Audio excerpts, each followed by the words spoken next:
Journal d'une projecteur en déconditionnement.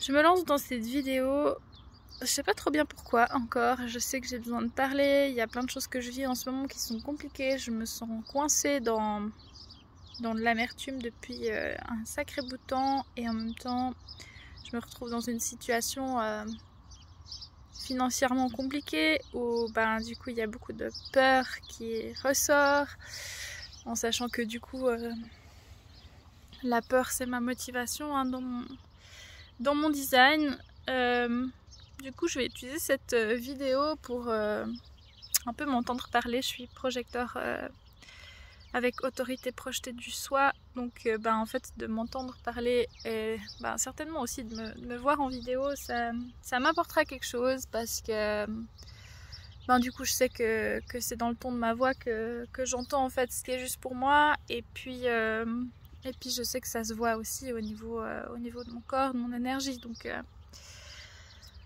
voilà. La situation est que j'arrive au bout de mes réserves d'économie, que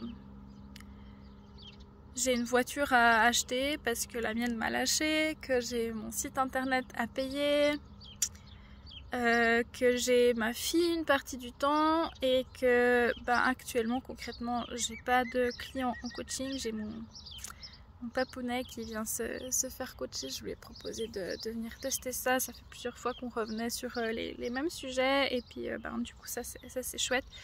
Mais concrètement j'ai pas de rentrée d'argent. Ces derniers temps j'ai fait des remplacements dans les écoles pour pouvoir gagner de l'argent, et puis en fait depuis fin mars j'ai eu que 2 périodes de remplacement, alors qu'avant ça a vraiment bien fonctionné pour moi. J'ai vécu une expérience de remplacement où c'était d'expérience clairement, mais la grosse amertume en retour, j'y suis allée en conscience en me disant ok, j'ai été invitée, j'ai pas été reconnue pour qui je suis, et puis j'ai fait les choses avec mon cœur, hein. Moi je fais les choses en entier ou pas du tout, et puis en fait j'en ai peut-être fait trop. Ce qui s'est passé c'est que j'ai repris la maîtrise d'une classe, et la classe avait déjà eu pas mal de remplaçants avant, donc au niveau comportement c'était un petit peu compliqué. Puis moi, au lieu de jouer aux policiers, bâton carotte avec les élèves, j'ai voulu mettre en place une charte avec eux. Et en soi, c'est une bonne chose, seulement j'étais pas au courant du règlement de l'établissement, donc il y a certaines choses dans la charte qui allaient à l'encontre de ça, donc ça a créé des problèmes avec les parents, du coup ça remonte à la direction, enfin voilà. C'était un gros coup parce que j'ai vraiment fait les choses avec mon cœur et puis avec plaisir en plus. Même si c'était un travail qui m'a demandé pas mal, parce que même en dehors des heures, en fait, il y a du boulot à faire. Et puis les différentes situations que je rencontrais dans la classe dont je m'occupais, c'était quand même toujours présent dans ma tête. Donc des fois je me réveillais la nuit, je pensais à ça, j'étais tout le temps un peu en train de me dire mais comment est-ce que je peux faire, quelle solution je peux apporter pour vivre ça au mieux, enfin surtout pour les élèves en fait. Donc faire au mieux en fait mon travail de remplaçante, et puis ça m'a permis de constater que déjà le travail de remplaçante c'est pas la même chose que le travail de prof au niveau charge de travail, etc. Donc on me demandait de faire le boulot d'une prof, mais sans vraiment avoir été accueillie ou sans qu'on m'ait vraiment expliqué ce qu'on attendait de moi. Et puis j'ai fait à ma sauce, et puis ça n'a pas plu. Puis je suis consciente que dans mes choix de vie, dans qui je suis, que je dérange, que je fais des vagues, et peut-être ça aura fait bouger des choses aussi là-bas, quoi, autant au niveau de l'établissement que de certains élèves où certainement j'ai pu semer quelques petites graines. Donc Donc voilà, bah là j'en parle sereinement parce que c'était au mois de mars, donc il y a du recul maintenant, hein, mais voilà. Donc concrètement, en fait, actuellement, j'ai plus tellement de période de remplacement, et puis en plus, bah là, il reste le mois de juin, mais ensuite juillet, août, ben c'est les vacances, donc il n'y aura pas de remplacement, donc pas d'argent qui va rentrer, donc voilà. J'ai pris la décision, je sens que c'est vraiment quelque chose qui est juste pour moi, de m'inscrire au chômage en Suisse. Donc quand j'ai quitté mon travail salarié il y a un peu plus de 2 ans maintenant, je voulais absolument pas aller au chômage, et je sentais que c'était vraiment la décision qui était juste pour moi, parce que en fait je quittais une grosse administration publique, j'étais en épuisement, et en fait, de me retrouver de nouveau au chômage, à devoir faire des postulations, rendre des comptes, etc., c'était quelque chose qui était trop lourd pour moi par rapport à cette époque-là. Et puis, les choses sont différentes maintenant, les conditions aussi de ma vie actuelle. Et puis du coup, la décision que je sens qui est vraiment juste pour moi, c'est de m'inscrire au chômage aujourd'hui, en sachant que je sais pas trop comment ça va se passer, si je vais avoir droit à quelque chose ou pas. Je bossais à 50% avant, donc je sais que si le soutien du chômage, ça sera pas non plus foufou, mais c'est toujours déjà ça. Et puis maintenant, je le vois vraiment comme une opportunité aussi. Je sens que j'ai besoin de remettre du mouvement dans ma vie, parce que là, depuis 2 ans, ça stagne pas mal. Et puis je me dis que via le chômage, ça remettra une dynamique où je vais rencontrer des gens, on va peut-être m'envoyer faire je sais pas, une formation, un stage, ou j'en sais rien quoi, et puis je me dis que ça m'apportera certainement quelque chose, et puis que c'est ce que j'ai besoin aujourd'hui dans ma vie. Donc voilà, ça c'est la prochaine démarche que je vais entreprendre, même peut-être aujourd'hui, parce que je sens que là ça presse. C'est pas que je ressens une urgence dans le sens ma racine non définie qui me pousserait dans le non-soi à faire les choses dans l'urgence, mais c'est plus ma motivation peur, où là je crois que j'arrive au max de ce que je peux d'une certaine manière, j'ai envie de dire, encaisser sans le maximum de peur que je peux encaisser sans agir en fait derrière. Donc là je sens que maintenant j'ai besoin de passer à l'action par rapport à ça, et puis d'entamer ces démarches. Donc voilà, j'ai prévu de le faire aujourd'hui. Certainement que ça va me tranquilliser aussi un peu. Et puis voilà, dans le milieu du human design, on entend beaucoup que le projecteur il doit nourrir sa joie en fait, qu'est-ce qui le met en joie, et puis finalement pas d'avoir d'agenda caché non plus dans les choses qu'il fait. Et puis en même temps je me dis, mais si tu te mets à ton compte pour là dans mon cas faire du coaching, forcément que quand je communique sur les réseaux sociaux, l'attente que j'ai derrière, c'est quand même d'avoir des clients en fait. Et puis là concrètement, ce que j'ai vécu depuis 2 ans avec les réseaux sociaux, ça m'a aussi amené beaucoup d'amertume.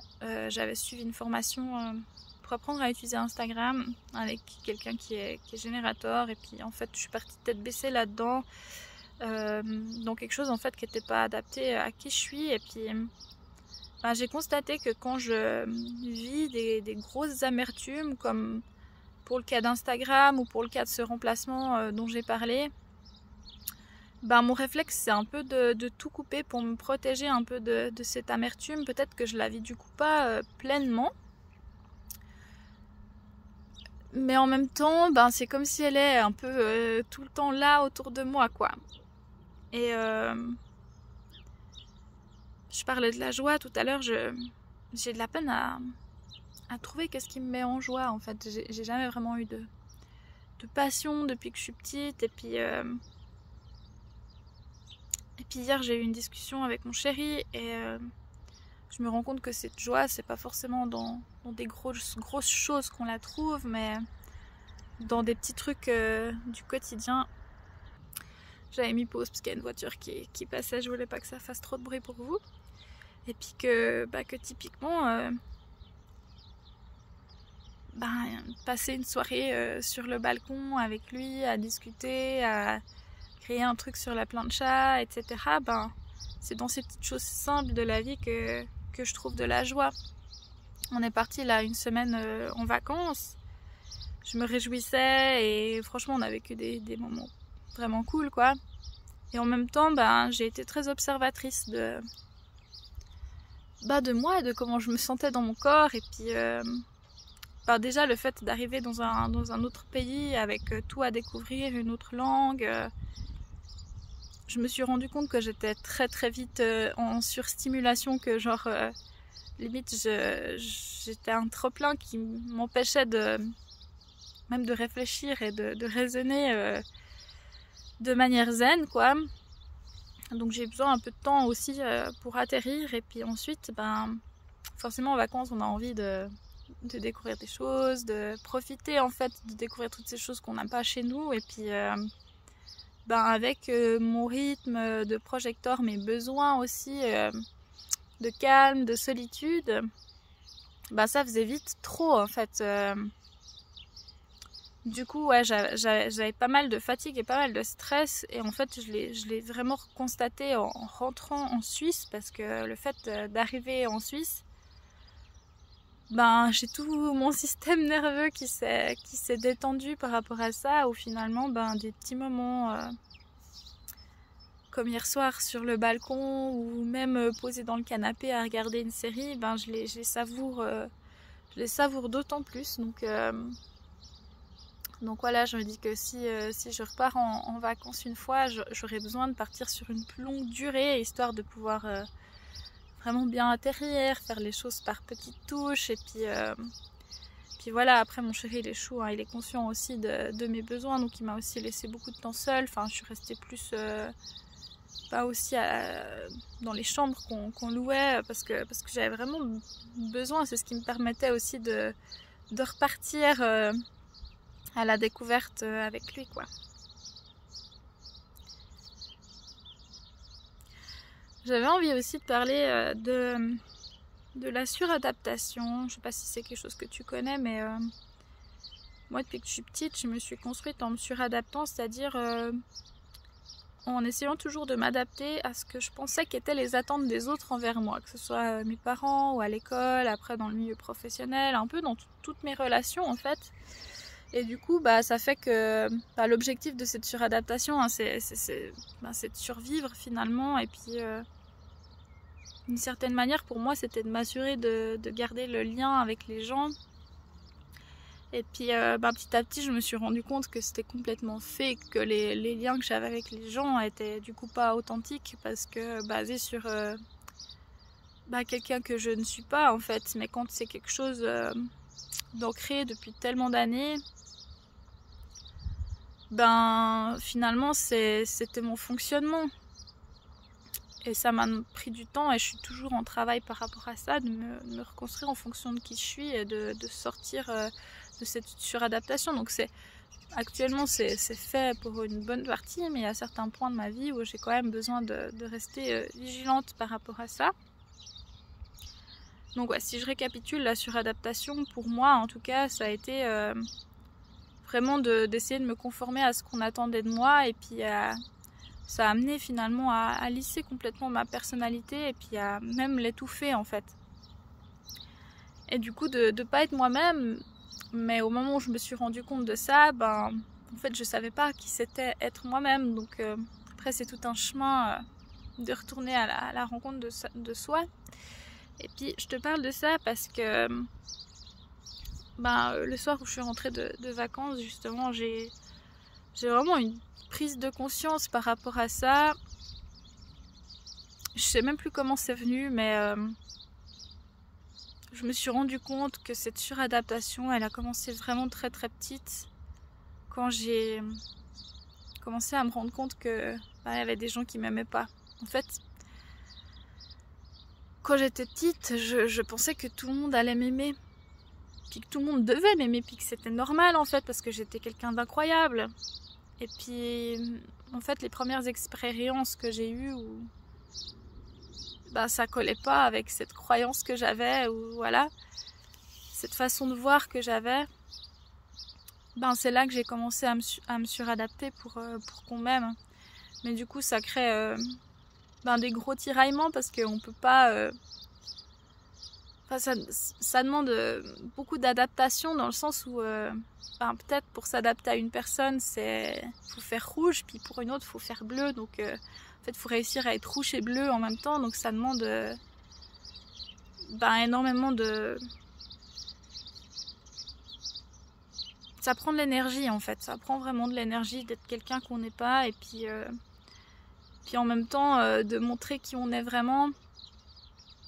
Ça expose aussi beaucoup plus. De toute façon, tous ces mécanismes de protection qu'on met en place dans notre vie, c'est un objectif de survie toujours, mais à un moment donné, ça peut nous desservir. Et puis là, clairement, c'était mon cas parce que j'étais pas moi-même. Et puis là, de plus en plus, je le suis, quoi. Donc voilà, puis il y a une autre chose que je voulais encore parler, mais ça c'est plus pour moi, donc voilà, je vais le faire parce que je sens que j'ai besoin. Il y a une femme que je suis sur Instagram qui est Projector et qui ouvre un hub pour les projecteurs dans le cadre du business sur une année avec des thématiques par mois. À creuser de son côté, comme j'ai compris, avec un zoom aussi par mois, dans l'objectif vraiment de s'aligner à qui je suis en tant que projecteur, d'activer en fait un peu le magnétisme de l'aura, du projecteur, de sortir de cette amertume, d'en faire un allié aussi, et puis vraiment comment communiquer en tant que projecteur dans une activité indépendante, tout ce genre de choses en fait, ça va vraiment assez en profondeur au niveau des peurs, des croyances, la relation à l'argent aussi, de s'autoriser à ouvrir et à recevoir, se sentir safe, et puis ça commence tout bientôt, et voilà, jusque là j'étais en réflexion de savoir si je m'inscrivais ou pas, parce que j'ai cette question financière en fait qui vient tout le temps, qui revient tout le temps, et puis je sais que si j'avais pas cette pression financière, je pense que je m'inscrirais, puis sûrement je me dis aussi que